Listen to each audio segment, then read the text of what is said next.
Hello. Hello, everybody. Hello, Hello there. Hello, Hi. everybody. Hello.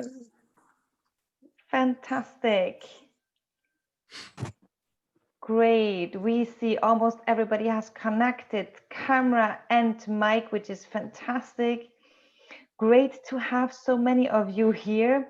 Thanks a lot for joining us. Thanks a lot for the patience. Well, I said as part of a joke, we're setting up the room. Well, we were doing some setup work here, right? In the room with Christopher, Edna, Sveta, and Anna. You might not see it or feel it immediately, but there was some work behind that. That's why we were 3 minutes late for you. Okay, 4 minutes late to be honest. I'm happy to welcome you on behalf of the team and to this session with Christoph Barmeyer, and we are having time for like one hour 15 minutes, and Christoph is so kind he prepared a presentation for us about constructive intercultural management, and he also carried with him 2 cases on the shoulders, so this is really fantastic. And just a few words, you know, we've been talking about you, Christoph, so much in this course already, right? Because we were talking about the book and how we loved using it for the past years. We were sharing the experiences with the cases of the last years, and I think there should have been in the past years at least some good increase of your book sales because of the GCSC. I hope so, at least. But we all know that nobody publishing in academia gets rich because of book publications, right? Well, I'm so happy that you agreed and took the time also to be here with us. So we are very much looking forward to the presentation. Christoph is connecting from Passau. He has there the Lehrstuhl for Intercultural Communication, the faculty, if I'm translating it correctly, for intercultural communication.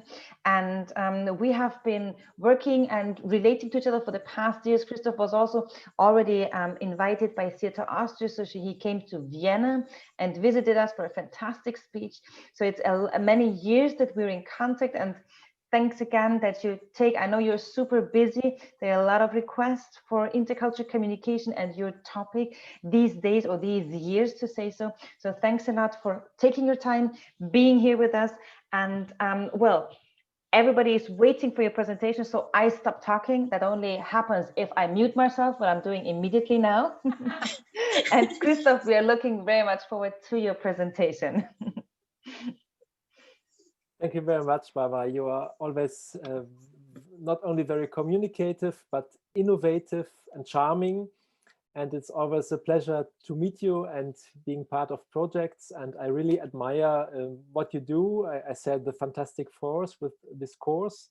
It's really an interesting concept, and especially in these Corona times, it's marvelous. So it's an honor for me to be here. You know, in Corona times, last week I was in Montreal and I had teaching at the German-Turkish University in Istanbul. But of course I was not there, but I was here in my office. But I think these Corona times also give us fantastic possibilities to see each other, to learn each other. I myself can participate in I saw Trompenas speaking French, which was interesting, in Theatre France. I participated in the presentation of Edgar Schein, so you know, very famous professor of organizational culture. He did the speech with his son. So I think it's a great opportunity, and it's a pleasure for me to be here and to see you, most of you. I can see you on this very famous Zoom screen. And by the way, Barbara, you gave us the introduction in this fantastic software very early in March. I could also talk about Corona. I'm now specialist of Corona.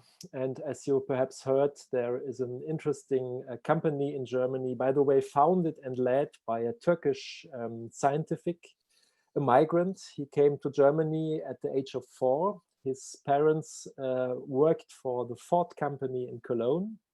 And now, you know, we have perhaps the first serious vaccine for Corona. So let's see. But it's not my subject.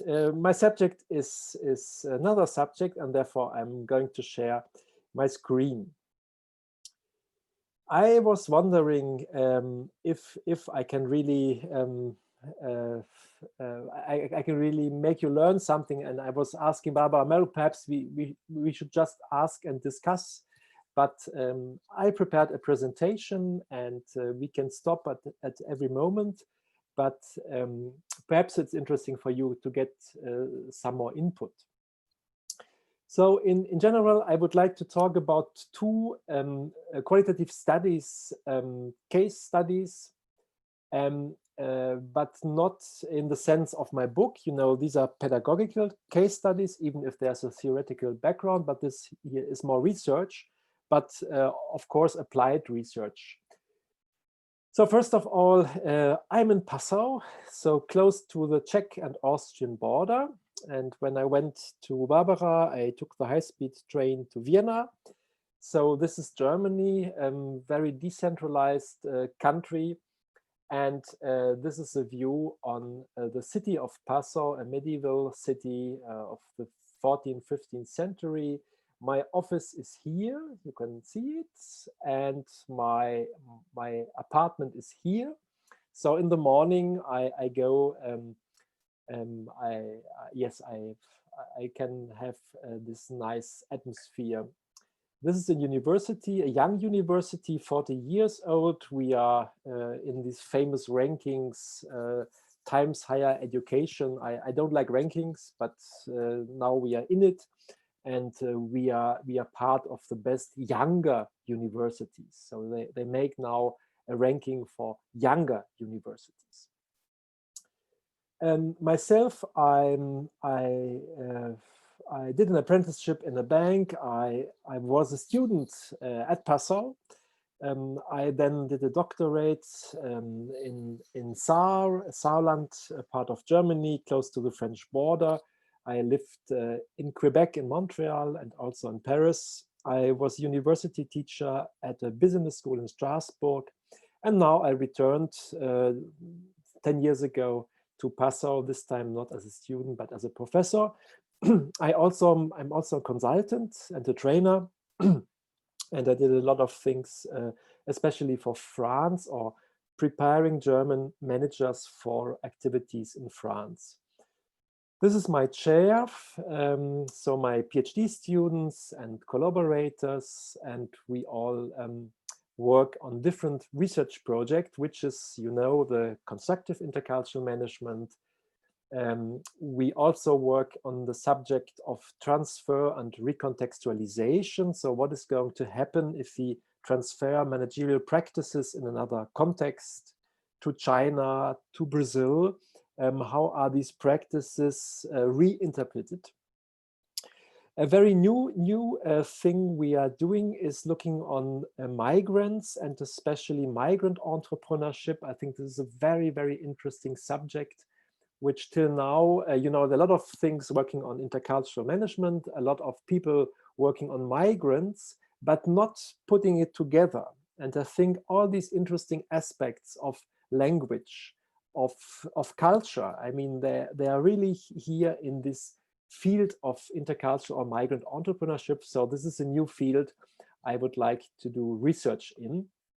And this is also part of creativity and innovation, because with my PhD student, Sina Groskopf, we found that migrants are especially very creative, because they can, in fact, combine different systems of meaning and values. You can also find, there's also an English homepage now, some publications you can find on my website and ResearchGate, I think quite easily to find. So this is intercultural management. I published a book in French on international human resource management. And, you know, there's a very famous actor who died last week. Who is it? Who was it?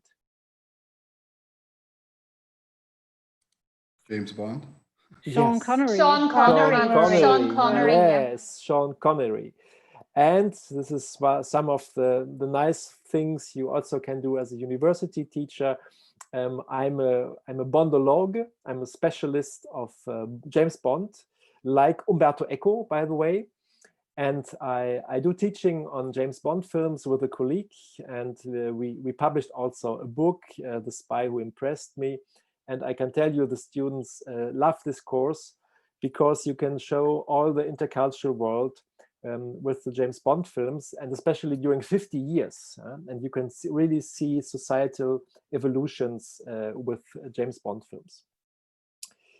So what I would like to do with you today or this evening, or I don't know what the time is at your location, I would like to introduce a little bit the constructive intercultural management. We then have some questions. And then I have two case studies about the French and German TV channel or European TV channel Arte and the high-speed train Aleo. And I would like to show you two concepts here. So, of course, culture and management is an interesting subject. I now have discovered three attitudes. There's an attitude, you know, it's ethnocentrism. It's negation of culture. And I'm still very, very surprised when I work with managers, when I exchange with my colleagues, professors, that very often they underestimate culture. They will find other explanations, people, context, institutions, but just look on how different countries react concerning Corona and crisis. But still people say, oh, it's political, it's institutional, and so on. We also have this attitude, acceptance of culture. Yes, culture and interculturally are recognized. They shape societies, organizations, and individuals. And this is, of course, my attitude, and this is what I try to teach to my students and other publics. And then there is a very interesting new, relatively new stream, which is really the deconstruction of culture. There's some very appreciated colleagues, Laurence Romani, Henriette Primetsch, Yasmin Mahadevan. They are now publishing books on critical intercultural management. So, of course, we have to be critical. We have to see the importance of power relation, but all of a sudden, culture is strongly deconstructed. So culture is everything. It's gender, it's age, and all this. And finally, only power relations are important. I believe, of course, that power asymmetries and power relations are important, but I still believe that national culture, language, socialization is still valuable. So three different streams in the research, which is now, which exists now. So I really like Nancy Adler. By the way, I learned a lot from Nancy Adler. I love her writings. She was a pioneer. I had an interview with her, and she really opened this field of intercultural management, and even a very old definition here it's very nice. It describes organizational behavior within countries. It compares organizational behavior across countries, and perhaps the most importantly, seeks to understand and improve the interaction of co-workers. So for me, really, the most important part is this interaction. When people work together, when people want to achieve goals, personal goals, professional goals, and here I think intercultural management can really contribute to a better understanding and a smoother work. So in a nice other compendium edited by Holden Michaelovatidze, it's the compendium of intercultural management. Few can doubt the importance of cross-cultural management as a field of ever greater significance in the pantheon of academic management disciplines. and the related streams of literature. It has in recent years majored in both depth and scope. When we look on new research, we see that contextual factors, for example, power asymmetries, play a very important role. We also have the research of Philippe Diribarne. I don't know if you know Philippe Diribarne. I may write this in the chat. He published a new book, and this is really interesting because mostly we, so I'm a very monochronic white German, so I just write and I cannot speak in the same moment. Philippe Diribarne, he just published a very great book in 2020. I think it's Oxford or Cambridge University Press. A very interesting French researcher. You may find some other English-speaking publications in the internet. And here's really a very contextual approach of history, of language, of meaning, even of religion. So very, very interesting. It's great, Christoph, that you also pointed out the chat, because I was always putting like Henriette Premes, Laurence Romani. I was writing it there, but Philippe Diribarne, I didn't really manage to write that well. Oh, wow! I see here the chat. It's incredible. It's okay, great. Yes. Maybe just to point out, there was a question about to receive the copy of the presentation or the bibliography. Thanks a lot. Of course, yeah. We also have this dynamic aspect, and this is something I would like, in fact, I would like to talk about the four elements here. So, in fact, that we cannot foresee intercultural interactions. We are no robots. Every situation is very special.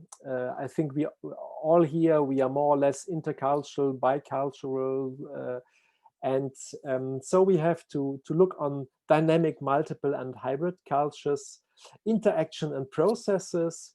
And of course, what I really would like to stress are the positive dynamics.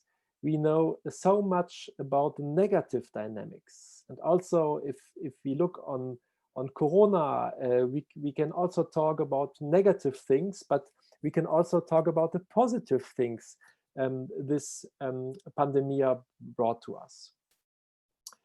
So therefore, we suggest a paradigm shift. And this is something Sonja Sackmann and Turkish colleague did in the research. I think it's also, everything is in the book, you know. And they do the distinction because the classical cross-national comparison, this is Gerd Hofstede, this is Trompenaars in some way. And then we have the intercultural interaction. So culture is socially constructed in every moment. And more important, this multiple culture perspective, that an individual is really, in terms of diversity, of cultural diversity, has not only one identity, but is part of multiple or is a representation of multiple identities which are socially constructed. I did a research with my PhD students, Madeleine Bausch, and we looked on the two most important journals for cross-cultural management, International Journal of Cross-Cultural Management and Cross-Cultural and Strategic Management. And in fact, we looked on 653 articles, and we wanted to look on the methods and qualitative, mixed, and quantitative. And as you know, a lot of the methods are quantitative. But we saw that, so this is quantitative research and the blue line is qualitative. And there are some moments where, in fact, we see a rise of qualitative research and a decrease of quantitative. So I don't know how the movement is going on, but I think we need more and more qualitative research which take into account these contextual and dynamic factors. Because how do you want to measure and to learn something about intercultural dynamics if you are working with questionnaires? So you do a comparison, but I think the most interesting thing is to observe intercultural interactions. The paper, another paper of Günther Stahl and Rosalie Tung, they looked on 18 years of in the same journal, Cross-Cultural Management, an international journal, 400 articles, and it's really amazing. They looked on the negative, mixed, and positive effects of cultural diversity. Here we have the theoretical papers, so 50% negative, 48% mixed, and only 2% positive. When we look on empirical papers, it's even worse, 0%. No positive aspects of intercultural management. So this is really in line with my research, that the problem-focused view on cultural diversity is by far predominant, and that what Stahl and Tung says, we know much less about the positive dynamics and outcomes associated with cultural difference than we know about the problems, obstacles, and conflicts caused by them. And this is why I really look for positive cases. And when I look on intercultural and migrant entrepreneurship, I look for creativity, I look for innovation, and I found really a lot of interesting things. It's just also a question of where you put your perspective on. So what are the paradigm shifts I talked about? We have to move from more static to dynamic concepts. So really the intercultural negotiation, what is really happening in a situation. We have to move from national cultures towards multiple cultures in terms of industry, of professional cultures, department, gender cultures, regional cultures. So we also have to take them into consideration. Then to move a little bit from a decontextualized ethic work towards a contextualized emic work. So this is Philippe Diribarne. You will find a lot of case studies in around 50, 60 countries, developing countries, very, very interesting. And he has this emic approach of understanding cultural differences. And here, of course, the ethnographic research is very promising. We then have the last paradigm shift from problematic interculturality to constructive interculturality. So all the book, you know, is about. Yes, and I think I can skip this because you know the idea of this book. So once again, moving from this intercultural conflictuality to intercultural complementarity, and see cultural differences as enrichment and generating of innovative solutions.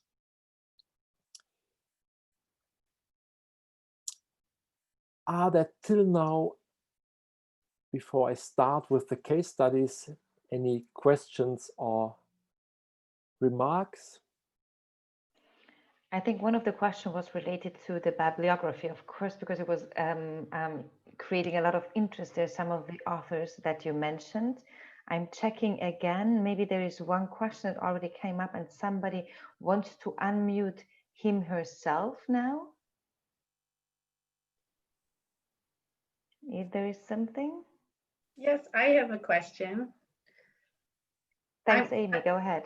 Yeah, well, I'm really intrigued about you know, looking at focusing on the positive, and you just mentioned that in, I think, your last slide about, or 2 slides back, about the researchers who are focusing now on the positives. Kind of shocking to see that only 2% of the actual research is done on the positive. So there's a lot of work that needs to be done.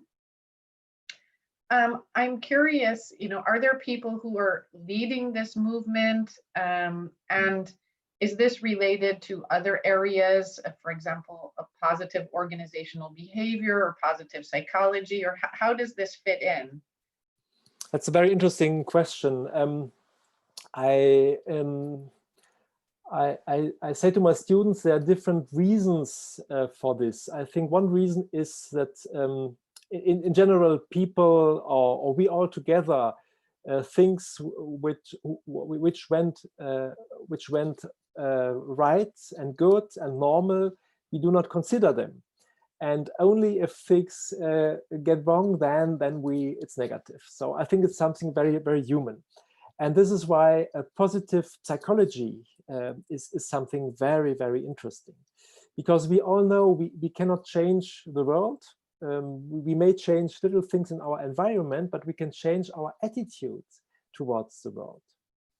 And in this Corona times, I think we and other people are really experiencing difficult moments. Yeah, but at the same time, you can also have a certain joy or other elements.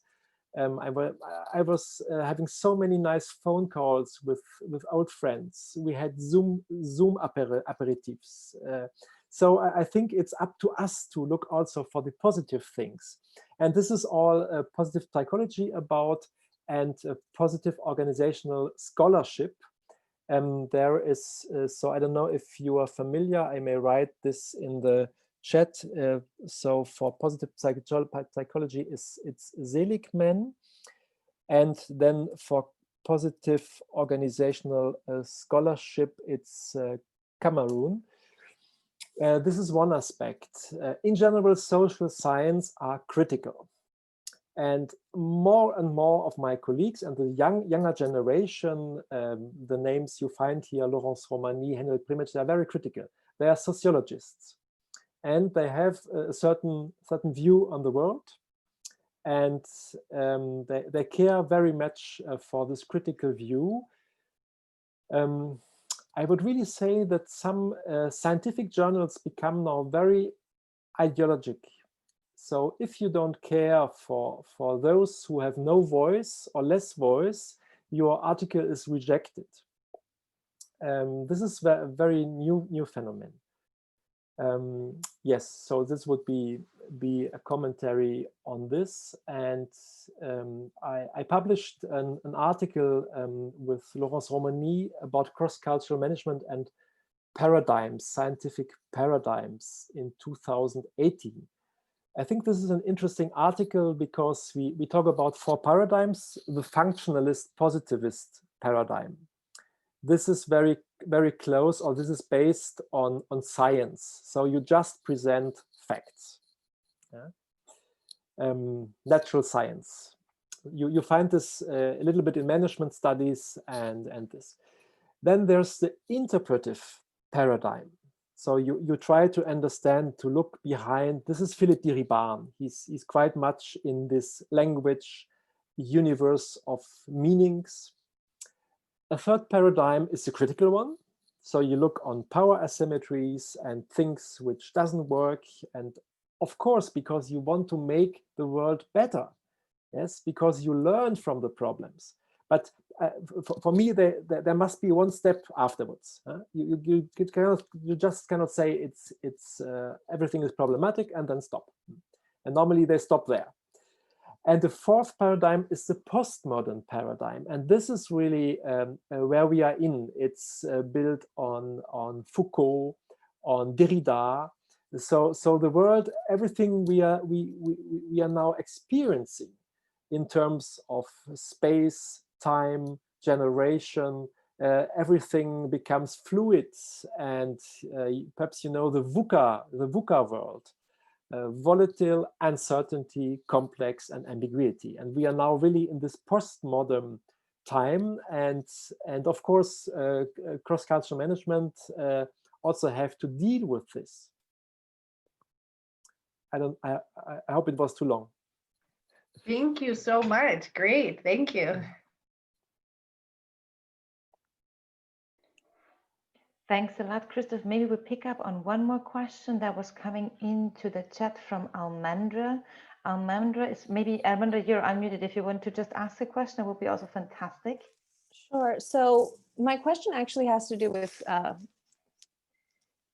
a question of percentages, so to speak, in terms of how, so traditionally we have been trained in looking at national cultures as a definition of, what we need to look for in terms of business relations, educational relations. And now we're talking more and more about all of the other cultures. So gender cultural differences, age cultural differences, power, etc. What would the percentage be allotted then to in terms of national culture? Because if the shift then is not looking at national cultures as the basis, but all of these other cultures as the basis, how much does that play into what we're able to teach or to show others through our work? It's a good question, and I think so what we find in the critical paradigm, you will, or even in the multiple cultures, there are very, very few empirical studies. For example, I found a study on Italian organizational cultures in bureaucracies, and they compared, in fact, two public administrations, and they had different values. And we could do this with gender. Also, if you look on the World Values Survey, it's a fantastic database, World Value Survey. And here we have a big database, and normally somebody who is a little bit competent in statistics could do a great work with this database, but it's still missing. And my critical colleagues, I appreciate them very much. What is missing is really empirical work, interesting empirical work about this. By the way, if you look on the big studies, Hofstede, Globe studies, they also, but this is really quantitative, but it was the same with a study I did my PhD on learning styles. When we look on significance, the biggest significance is still the national culture. And so if you look on Globe, on Hofstede, I found in my study about learning styles, it was national culture and it was gender culture, but less. So gender culture also plays a role. It's all about values. It's all about social practices. But what we need is more studies about this. And I can encourage you to look on this multiple cultures, which is really very, very promising. I just told you I'm teaching at this Turkish-German university, and all my students are Turkish and German. They are bicultural. And I think we need more studies on this. I think national culture is an interesting category for me. It is important, but we need more. We need more. Thanks so much, Christoph. Thank you, Barbara, that you put the link for the World Value Survey. It's really fantastic. It's amazing. Just you have to play a little bit with countries and look on this database, which is really, really interesting. And it's fantastic because it provides you not only for teaching a lot of resources, but also for master thesis. I had master thesis writing about using the data from the World Value Survey, for example. So for you as professors, that might be also interesting. Yeah, and it's serious. It's a serious research project. The data is there, so it's fine. So I would like to continue, if you like, with two of my researches where I try to join these different paradigms, even if still it is quite strongly based on national culture, but not only. So the first is the French-German TV channel Arte. In general, when we look or when we do case study research. We have these elements I already talked about: context, culture-specific, emic. We can have a deeper understanding of social phenomena. We look on interpretations and constructive solution-oriented elements. And myself, so I'm going to present Arte and Aleo. And in this research, I not only did interviews, 30 interviews, but I also assisted to meetings, to French-German meetings. And this is the most fascinating thing, because there you see how people cope with language, with criticism, how they prepare decisions. And unfortunately, it's very rare that you can assist in these intercultural meetings, but this is really very, very rich data, because you see the real, in fact, the real behavior, and not only what people they make a cross or one or two in a questionnaire, or perhaps what people tell you. Yes. So I start with Arte, and you find this article in the internet on ResearchGate or Google Scholar. So it's open access. When the well-oiled machine meets the pyramid of people. So those who are familiar with Hofstede, you know, or a teacher from INSEAD 30 years ago asked the MBA students, so what would be a metaphor for the German and the French organization? And they said, well, the German organization is a well-oiled machine, and the French organization is a pyramid of people. So in fact, I'm coming back a little bit to the paradigms. And this was our theoretical frame. We had this first paradigm, the functionalist positive paradigm, Hofstede, globe study. So there is a certain stability and homogeneity through historical traditions, because we have national institutions, educational systems, laws, look on the media system. And so here we have the metaphor, which still I love, the culture as an onion.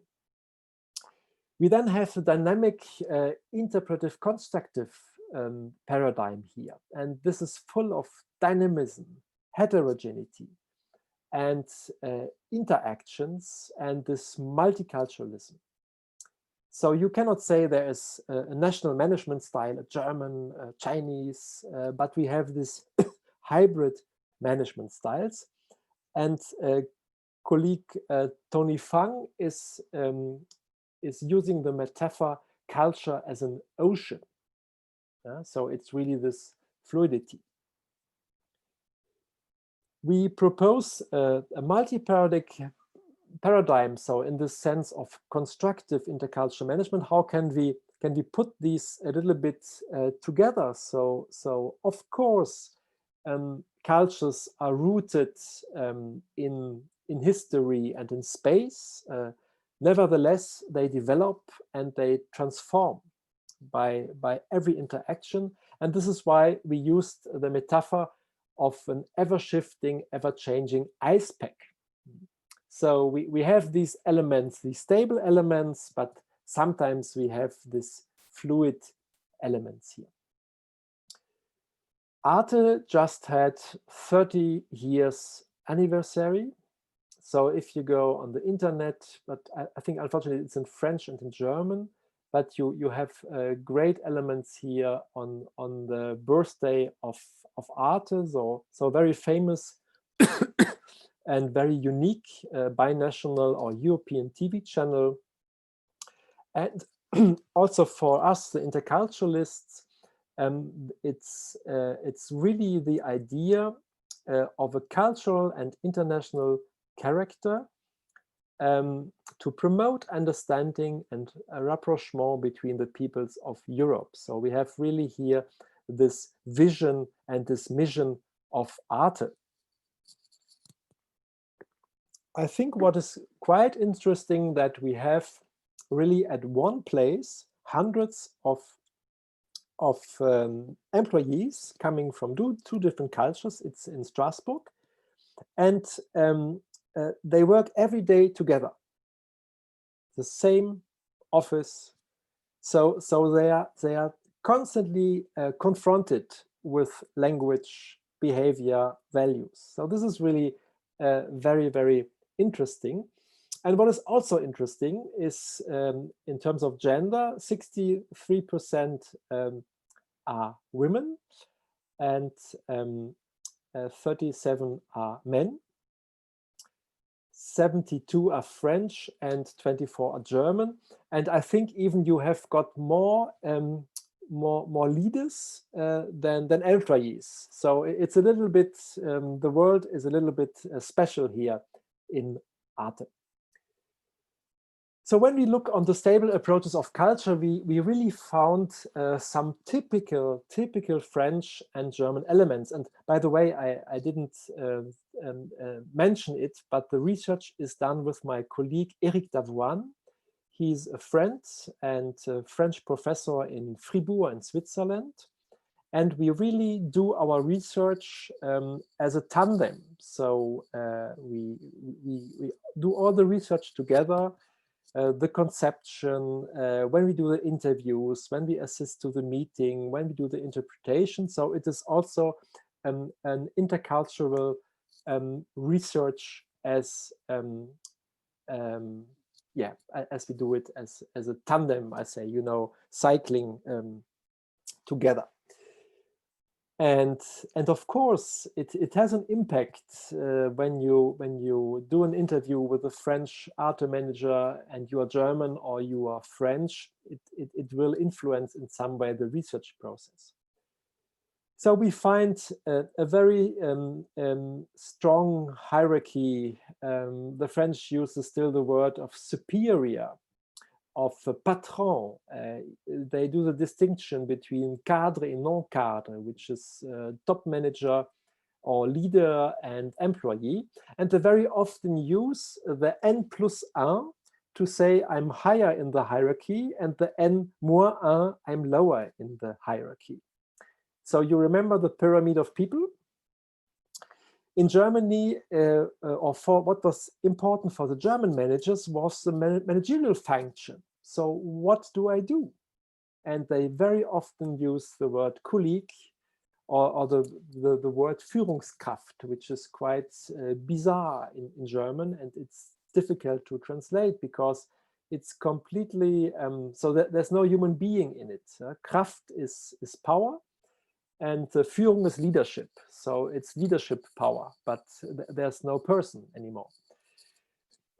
We also had in the decision process a very low integration of subordinates. So the typical French leader, he takes a decision, whereas the German leader has a very concessional decision-making way. And we have had very personalized relationships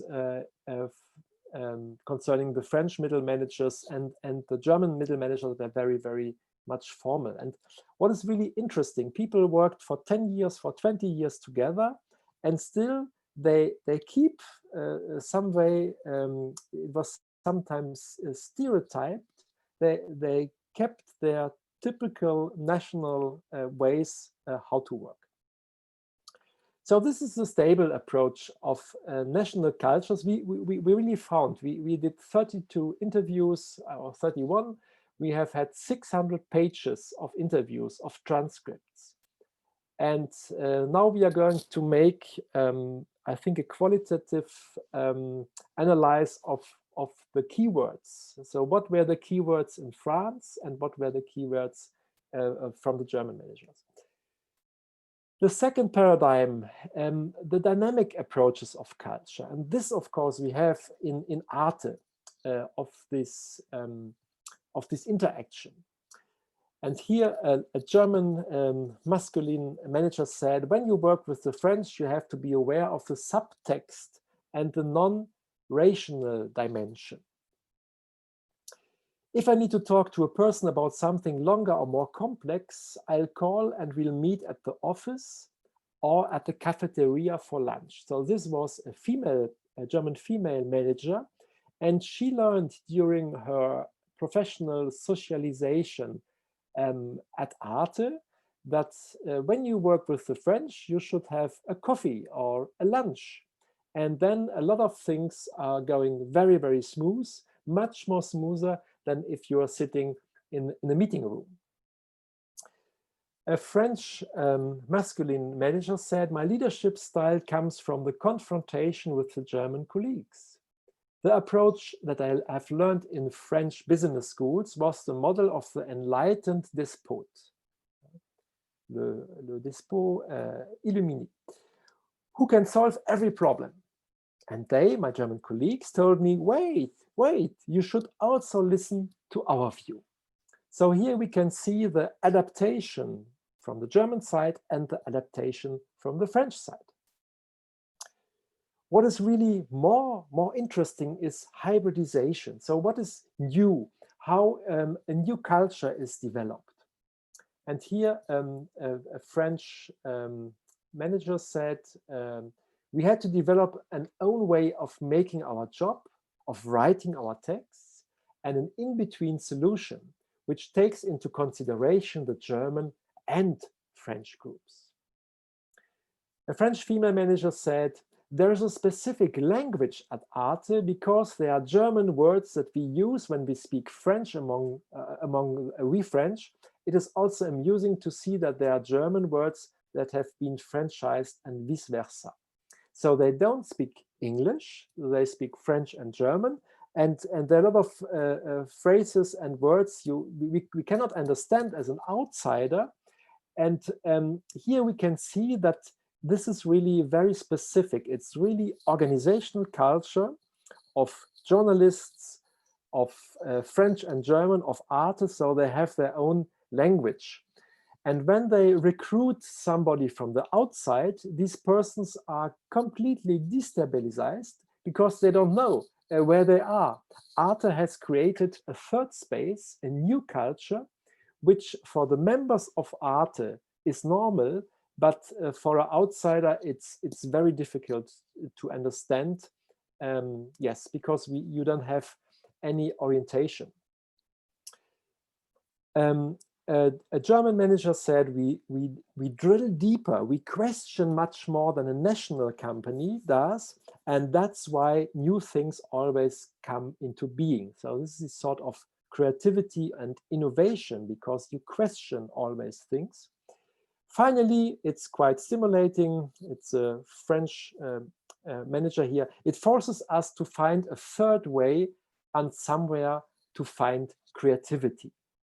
And I don't know if you are familiar with Arte, or if you look or if you watch the TV channel, but I think it's really very creative, very nice what they do as a TV provider.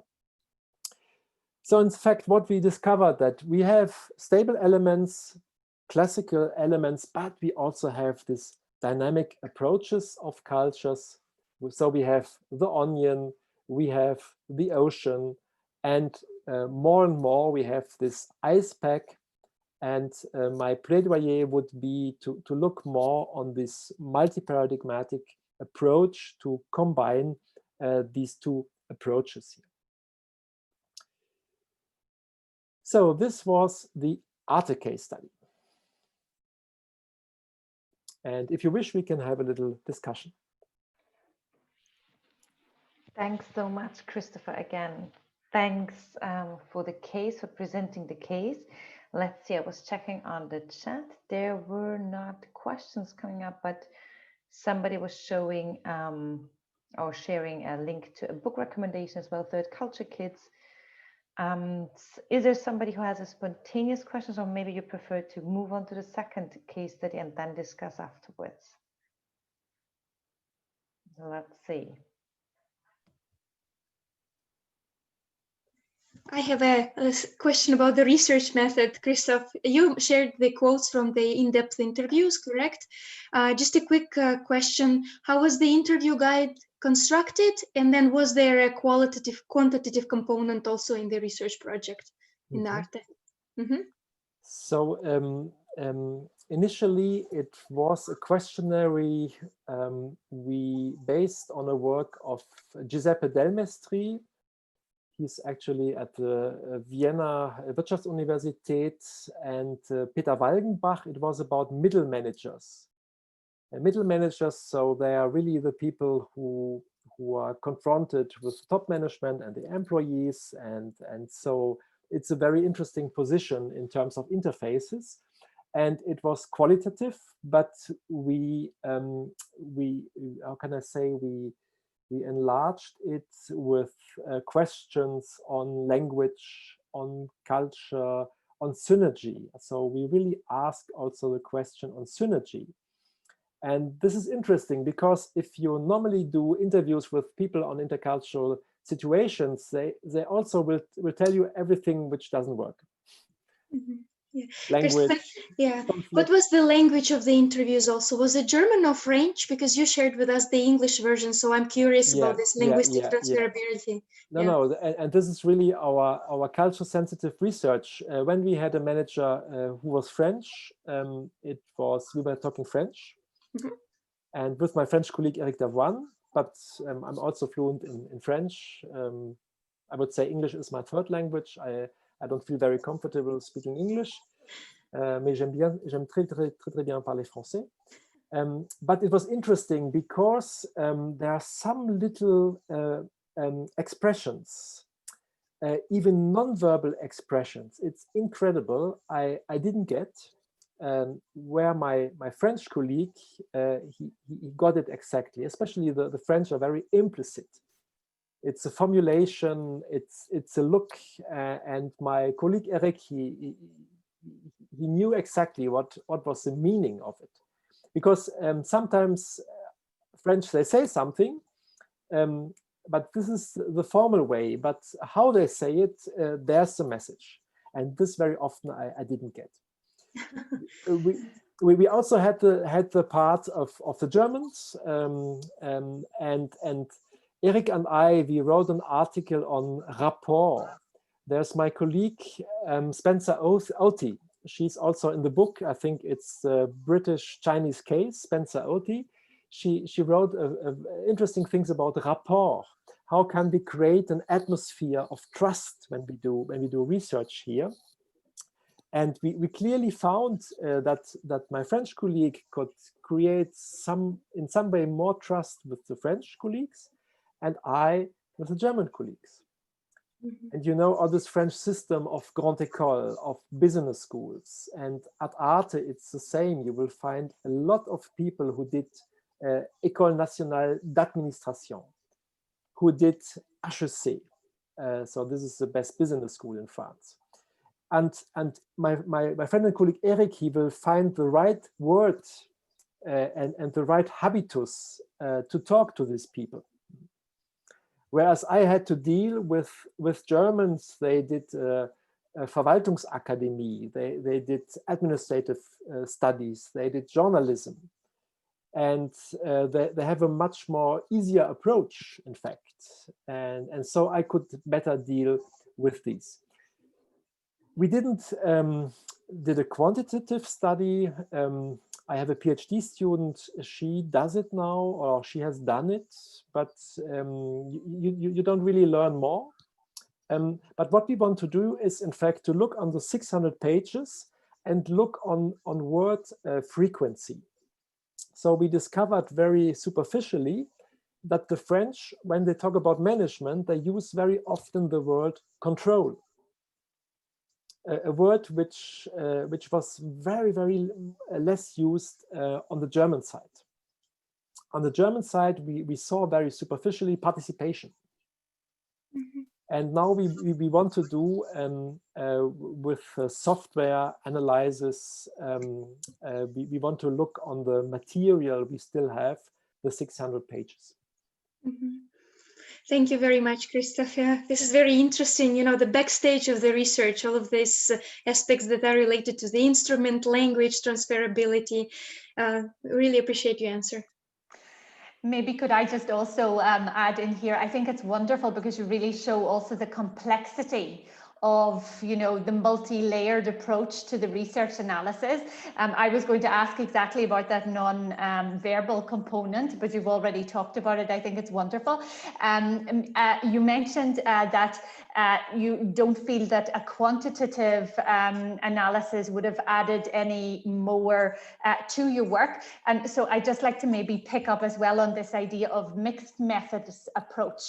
And how you feel about that generally, as I know, that's maybe also interesting for our participants. Absolutely. I mean, it's great. I mean, mixed research, mixed method is really great, but you have to find the people who do it.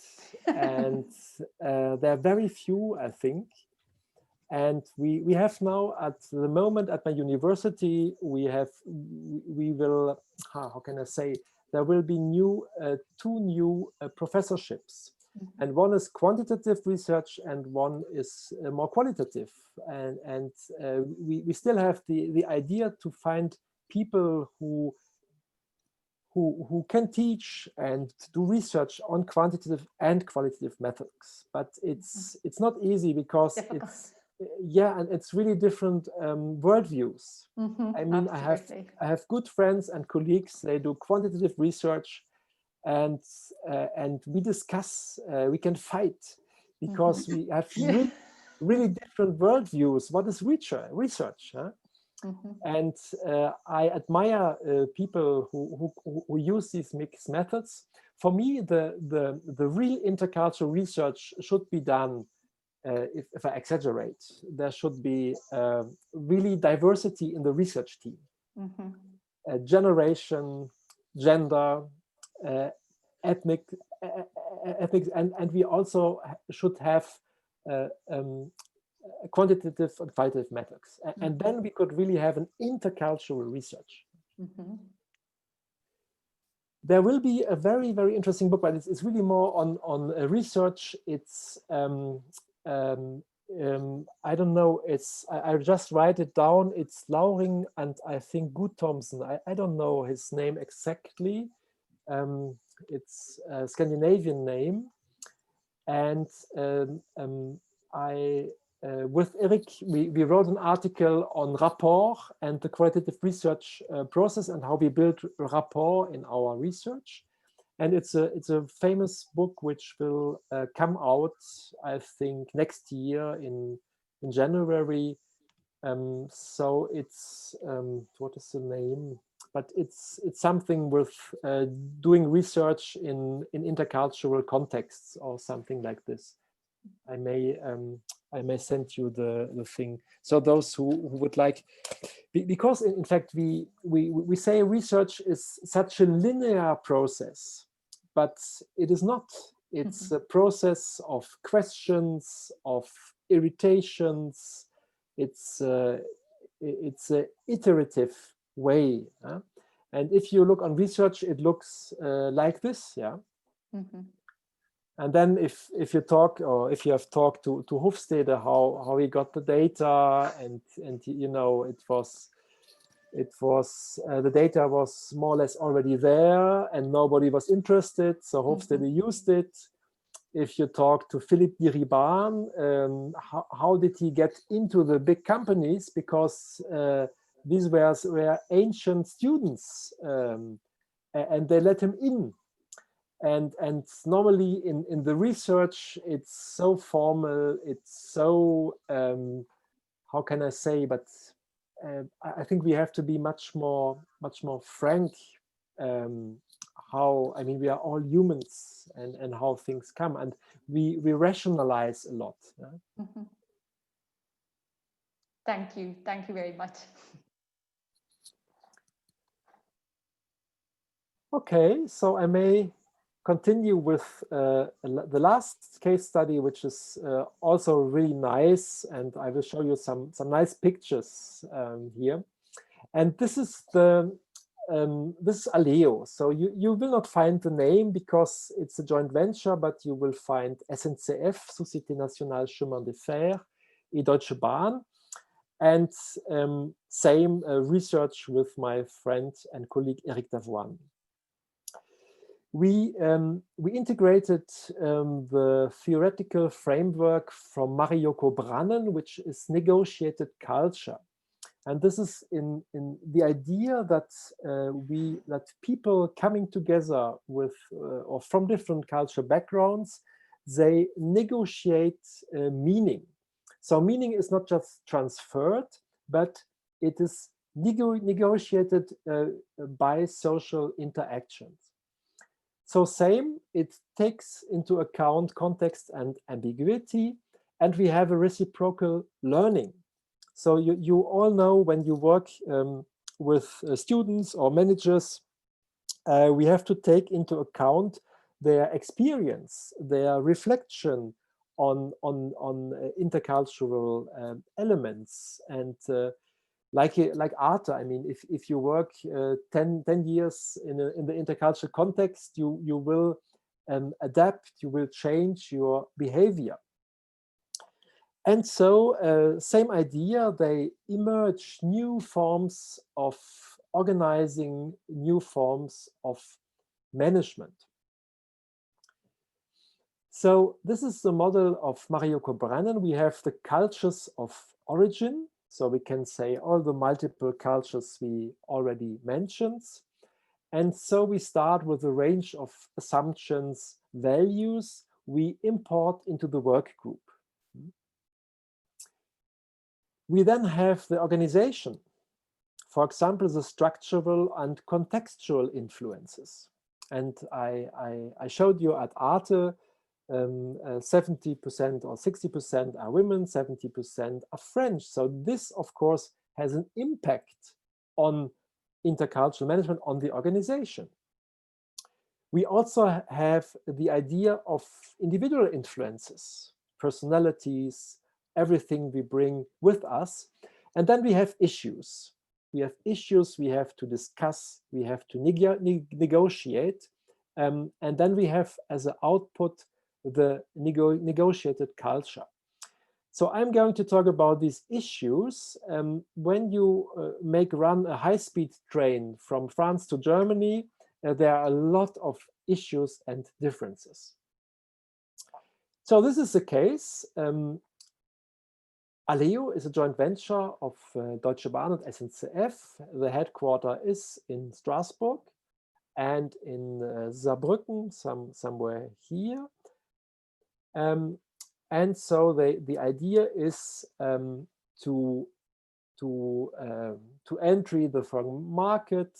And what was interesting is it's a little company, 12 employees, and 200 German and French employees working in the trains, riding the train, controlling the tickets and everything. But you have two railway giants. So they are, I don't know about India, but DB and SNCF are one of the most important railway companies in the world. I think they have more than 300,000 employees.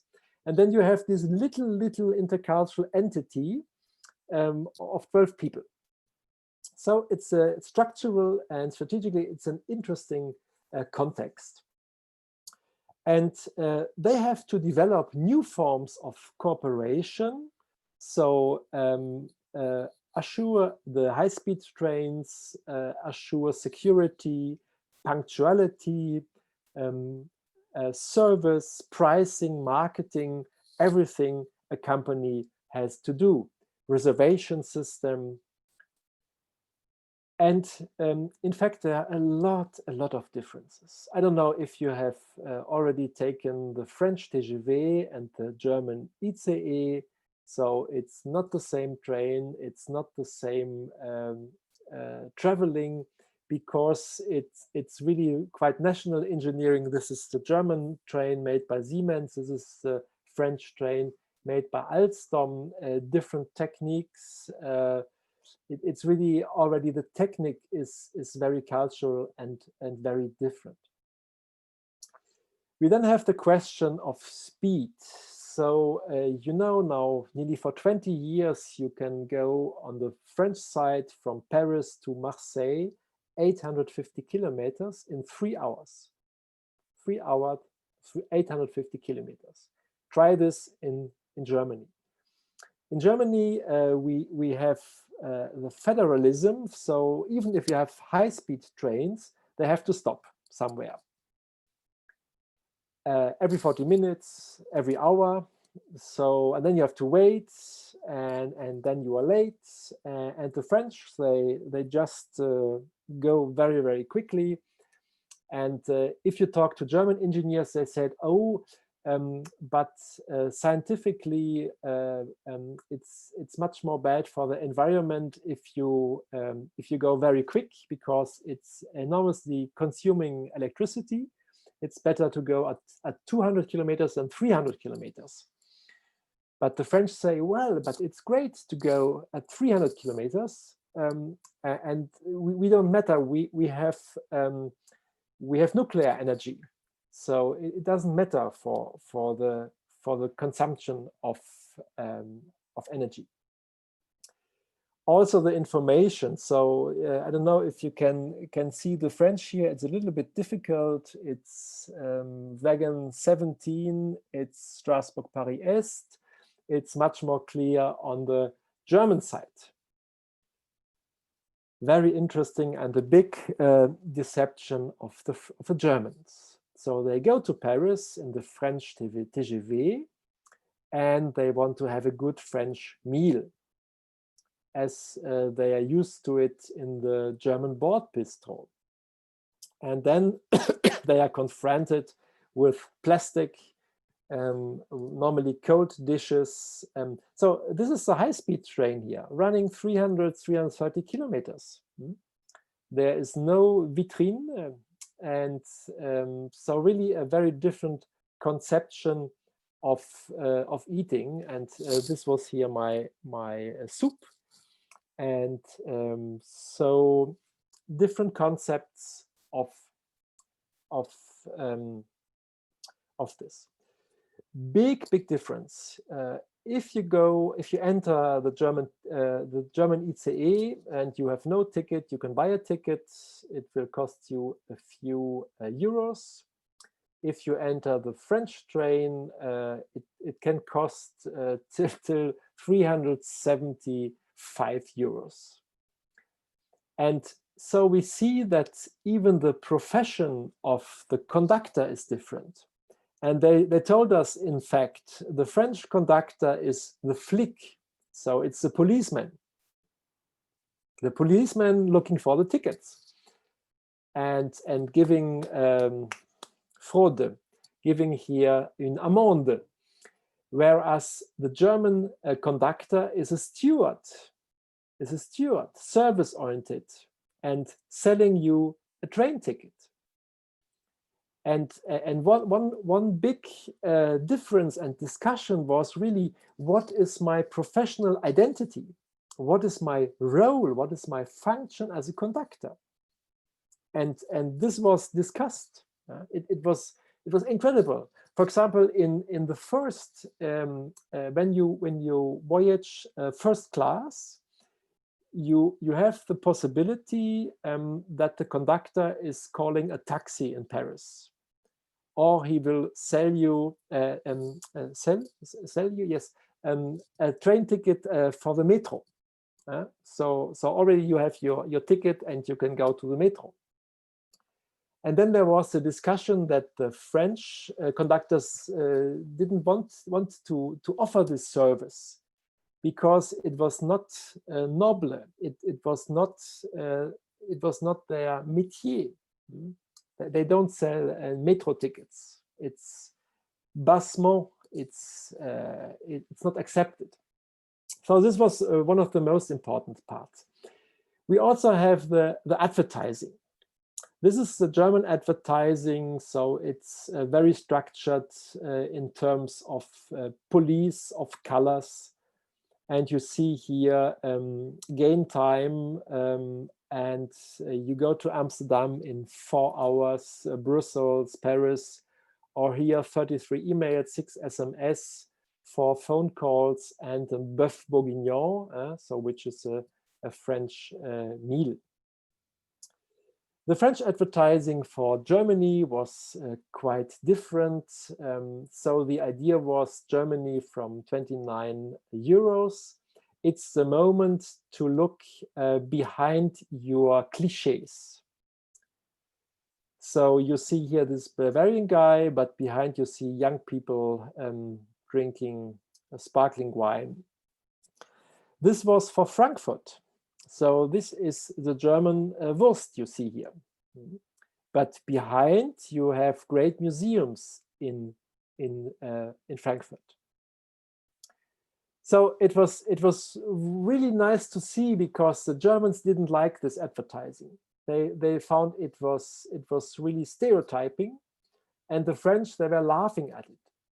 And in the offices, the French put the posters on the wall, and the Germans said, "Put the posters away. It's not what we like." So we have these differences: centralized state in France, decentralized in German, and so we have once again these differences: the bigger distance between Paris, fewer stops, and smaller distance in Germany, more regional stop for the high-speed train. And then our research question was how we can find or how new practices were developed and which factors enabled the development of synergistic practices. And here's some findings. In fact, the idea was, our motto is to do the best of both cultures. We have passengers from both nationalities on board. French sit next to Germans. Why should we not have the same common approach in our team? And here we find, for example, the Germans, as I told you, the gastronomic service was poor. The Germans wanted a dispensing system for beer. And so sometimes under special conditions during Christmas period, the French installed the beer dispensing system. The Germans complained about the hygiene standards in food services, and now the croissants are packed now. Germans planned every meeting a week before. The French are much more flexible. So now you have also to adapt your product, the prices, the ticket system, and this was also a learning. We had the middle way of both groups. For example, in the management, the French learned, in fact, that you have to prepare a PowerPoint with diagrams and charts. And this is important for the Germans to be serious. Whereas the Germans learned that if you have a difficult subject, it would be good to talk before in an informal way. So prepare the difficult subject, which is much more, I wouldn't say micropolitics, but it's just to prepare informally the important decisions. If not, you are going to have a confrontation with the French colleagues. The most interesting, of course, is the innovation. And here they created a centralized reservation system. And this is really unique. So there's one person at Aleo, and this person, she, can use the German and the French pricing reservation system, which is extremely complex. And you are not aware, if you buy a ticket, it's all going through this very complicated machinery. And of course, it's very, very confident. I mean, this one person has insight in the big system of SNCF and DB. It's the only place where one person who has the right to do this.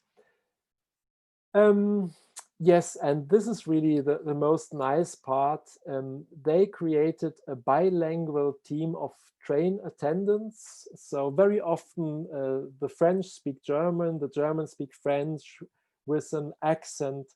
And this is really, for me, the most nicest part, these binational pairs going through the train and really taking into account the needs of the customers. And this is why they really find better solutions here. On board the trains, DB and SNCF train attendants complement, support each other. The product is usually accompanied by a customer assessment that is much more positive than usual. So we see here really interculturally, and I can tell you they have a lot of fun because they constantly learn from the others, and it's really nice to see these German tandems. But they changed now. The French adapted the German color of the uniform. A last important element was, so what can we learn from this case study, and what are these factors that support this new culture? And with Eric Davan, we found 5 elements. And the most interesting were binational pairs. So really one German, one French in the marketing, in strategy, in the top, on pricing. Security, I forgot security, very, very important. I mean, the most important value for running a train system is security. So no accident. And all these elements are managed by a French and a German. And it's really, really interesting. We then have the boundary spanners. So there are some people, and this is really based on intercultural competence, they mediate, they explain, yes, but in Germany, yes, but in France, you see?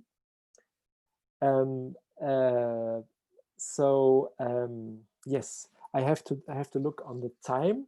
We have multilingualism. They don't speak German. They speak French and German, and they translate.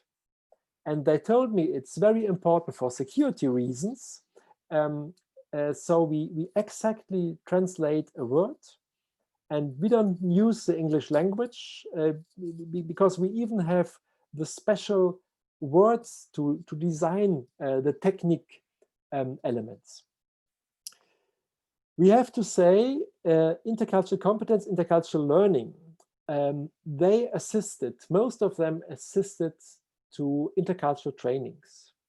They had workshops far away on the countryside, 3 days, 4 days, learning on their professions, learning on their train systems, and they did a very, very well intercultural preparation, in fact. And this is, for me, also one of the success factors. So I am more or less, last slide, we see the importance of cultural influences, but also we have these new approaches of hybridization, of emergence of new cultures. I hope I could have shown this. And I still think we need this systemic approach to understand the whole social system, context, history, actors, strategy, structures, power structures, and processes. Okay, so I may stop here, and maybe there are some questions in the chat, or you want to express. Absolutely. Thanks so much, Christoph. And before we go to the last questions, I think it's really due a big applause. Thank you very much. So who once can unmute him herself. So there's really going to be an applause there. The other ones with the virtual hands, that is fantastic. Thank you very much. Thank you very much. It's great. Thank you. And with that, your question about the question, there is a question. So I'm going to pick up on that immediately from Donna Marie. How did you measure the success of the intercultural learning? in qualitative research, we will not measure, and we do not use the word success, because what is measuring, and how will you measure success? I think I would say the trains are punctual. They are more punctual than the German trains. Their security, we have success because the travelers are rate the French-German service much higher than the national German service and the national French service. So as you know, in the intercultural field, there is a sort of positive competition sometimes. You will more engage. You will be perhaps more engaged in the process. I would also talk about innovation. There are a lot of innovations which were developed at the reservation system, pricing system, advertising, which were developed at this little entity, and then it was diffused in the big national companies. So a lot of ideas, and you know, I mean, look on pharmaceutical industry. They do not innovate. They have to buy the little startups. If you look on the whole story of Apple, of Microsoft, I mean, the ideas they come from little entities, and this is the same for Aleo. So this is how I would measure success. I think, though, I was speaking specifically about, you mentioned that you sent, or people were sent for intercultural training. They were sent off-site, and you said that that was successful. And that's really, because I think it was really great having, you know, these bipartisan French and German people working together and really being able to understand. And I very much, in my thesis, concentrated not so much on the national culture as Hofstede did, but really created a dialogue tool to create this rapport where people could talk about different dimensions in a, you know, giving a live context. So I was interested to hear how you measured the success of the intercultural learning so that people could understand each other on both sides and be open to coming into a dialogue to innovate, to achieve the successful outcomes. So unfortunately, I was not doing the intercultural training. Okay. It was somebody else, but she did a very good job. Okay. She did a very good job, and really, you know, it's very rare that at the beginning of a cooperation, of a joint venture, people are prepared before, and as you said, Donna Marie, they also worked on profession. What is my profession? So just put the German and the French conductor together, and they talk about their profession, and they just will discover that it's different, and then they will learn from each other. That's, so perhaps one of the parameters for measuring the success was this, you know, bringing forth this curious mindset and the ability to actually enter into a dialogue. Because as you said, it could be quite contentious that the French conductors, who almost saw themselves as a kind of police, they felt it was beneath them to be selling tickets, where the Germans were definitely more customer focused, making sure that everything was easy and comfortable for the customer. So I think one of the parameters for measuring that success is that, yes, they could actually come together to talk about themselves and what was intrinsic to them, what was important in their role, so that they could understand each other and come to the innovation that they've come to. Absolutely, yeah. Great, thank you. Yeah. Thank you very much, Donna Marie. Christoph, if time allows, I'm just picking up the last question here in the chat with a very short answer, if that's okay with you. Yes. And it comes from Barbara. She is asking, Christoph, how is your approach similar or different from Stefanie Ratia's multi-collectivity, where the idea is to become aware of or create a common collective to cultivate positive interaction dynamics? I would say I'm not really familiar of the last works of Stefanie Rathje. I would say that I still put, or I think for me, national culture is still not national culture, but how can we say? I mean, the culture where we are socialized in is still for me a little bit more important, because it's socialization, it's language, and for Stefanie Rathje, it's these different cultural levels are equal. They have the same influence.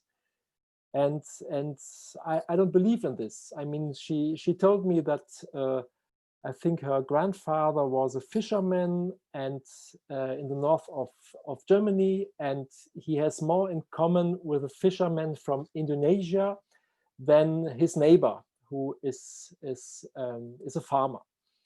And I don't think so. When I do comparisons, professors, managers, teachers, train conductors, I think we have this of course, these different levels of culture, but for me, they are not on the same. They're not on the same level. I don't know if I can express myself. I could do it much more clearly in German or French, but I think the multi-collectivity is interesting, is becoming more important. Perhaps national culture, language is also becoming less important. With migration, you wrote here the third culture kits. I just started a new course with my students on biculturality. It's fantastic. And maybe the national culture is more and more losing ground, but still for me it's still very, very important because of socialization. I mean, if you look on social psychology, when most of the values are acquired and learned in a very early age, so then we have to look on these multi-collectivities. What is their influence on behavior, on the personality? And I think this is very, very complicated. I see Barbara nodding, so I think, yeah, the thumbs up, that makes it clear. Question answered. Thank you so much again, Christoph. Let's put again our hands together. Thank you very much for taking your precious time. Thanks to all of you also for joining us today in this session. Thank you, it was really tremendous. Thanks.